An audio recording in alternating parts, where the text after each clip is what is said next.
대표님께서 아까 전에 그 다른 단체에서 하는 프로그램을 신청을 했는데 폐강된 게 두 번이 있었다고 하셨잖아요. 근데 이제 솜니움 막 시작했을 때 그 세미나들은 또 6명, 9명씩 이렇게 모였다고 하셨는데 이유가 뭐라고 생각을 하시나요? 그때 이제 어려움이 일단 하나는 1년 과정을 한다는 게 사실 신청하기가 어렵잖아요. 네. 그냥 사회 강좌 이렇게 하면 좀 쉬운데, 근데 그거 왜 그랬냐면 그냥 다른 데서 이렇게 막 그런 강좌 프로그램을 많이 하면 제가 느낄 때는 그런데 다니는 분들은 거의 비슷한 분들이 이 단체 가면 보이고 저 단체 가면 보이고 그 일종의 그 강좌 쇼핑 같은 이제 느낌이 있었어요. 근데 이분들은 제가 생각할 때는 그렇게 그냥 강의 조금 듣고 하는 거는 그냥 약간 자기 어떤 지적인 만족에는 도움이 될지 모르지만 조금 더 발전하기는 좀 어려울 것 같다. 공부하려면 좀 진득하게 조금 뭔가 깊이 있게 이렇게 어떤 과정이 차라리 그 정도 시간을 내고 관심이 있다면 이왕이면 좀 더 긴 과정으로 조금 더 공부를 할 수 있으면 더 굉장히 도움이 될 것 같은데 그런 생각이 좀 있었어요. 그래서 1년으로 이제 해서 여기에 참여하는 분들에게는 확실하게 남는 거, 자기가 뒤를 돌아보더라도 자기 어떤 지적인 수준이 확실한 어떤 발전이 있던 그런 게 있으면 좋겠다. 그리고 뭐 대학원 가기 힘든 분들이 여기서 이렇게 시민 어떤 수준의 공부를. 근데 사람들 모으기는 어려울 것 같다.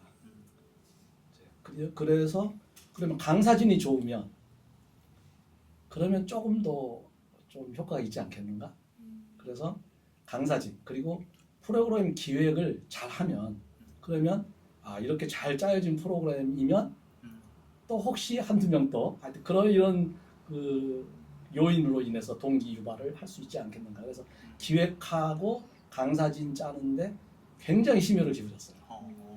그 일에 뭐 6개월, 1년 이렇게 시간을 들일 정도로 계속 그 실무자들이랑 토론을 했죠. 모여서 계속 그런 얘기만 해서 같이 국회 도서관 이런 데 가서 같이 이렇게 어떤 주제에 대해서 책을 보면서 이런 책은 어떤가, 이런 주제는 어떤가, 이건 거의 6개월 이상 한 것 같아요.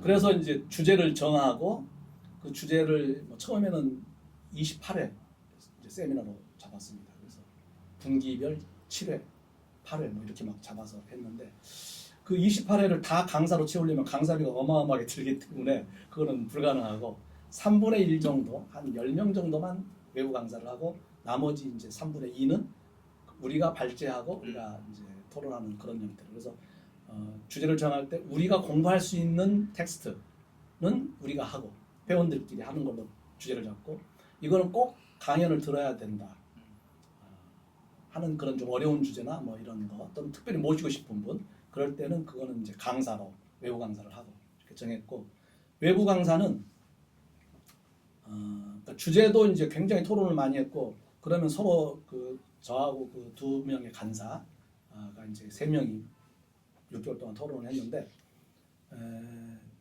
서로 이제 막 그 포함시키고 싶은 주제가 달라요. 그러면 엄청나게 이제 논쟁을 합니다. 그래가지고 마지막에는 투표를 해요. 그래서 3명이니까 2대1로 결정되는 경우도 많았어요.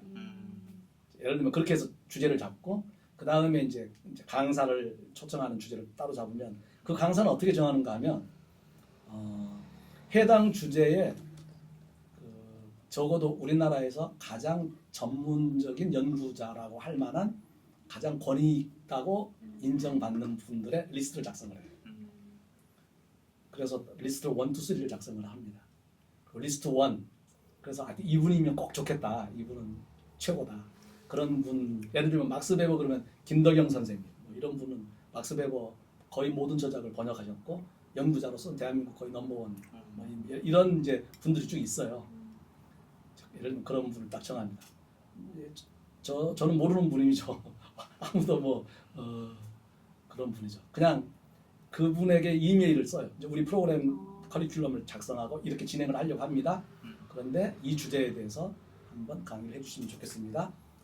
그 이메일을 작성하는데도 거의 한 달. 그 문안을 작성하고 계속 검토를 같이 하면서 토론을 해서 그 기본 샘플 하나 작성하는 게 힘들었어요. 나머지 분들은 이제 비슷하게 이렇게 하면 되는데 그래서 어떻게 그때 이제 제가 생각한 것은 애걸복걸 막 부탁한다고 되는 거 아니다. 우리가 상당히 준비성 있게 책임감 있게 열심히 잘 준비하고 있다. 그리고 공부하려고 하는 그런 진지한 자세가 있다. 그리고 되도록이면 쿨하게 사무적으로 보낸다. 그러나 진정성은 담는다. 어떻게 간결하면서 꼭 필요한 그런 실무적인 정보를 중심으로 막 미사려고 넣지 않고 이렇게 잘 적을 것인가. 하여튼 거기에 초점을 맞춰서 이제 작성을 했고요. 별건 아니지만 하여튼 그렇게 고민했다는 거죠. 그렇게 해서 이제 이메일 주소를 이제 조사를 합니다. 1차로는 대학에 계신 분들은 대학에 대부분 이메일 주소가 있으니까 대학. 그게 안 되면은 이제 이분의 저서가 이제 대부분 있거든요. 그럼 그 저서 출판사에 우리가 이렇게 강사로 모시려고 합니다. 이메일 주소를 알려주시면 좋겠습니다. 그렇게 뭐 안 되면 하여튼 여러 가지 형태로 해서 조사를 해서 그 강사 리스트 1, 2, 3 중에서 1부터 보내요. 근데 첫 해 이 리스트 1에 거의 80%가 오케이가 왔어요. 그래서 이제 굉장히 희망적이었죠. 매년 그래서 1이 안 되면 뭐 2로 3.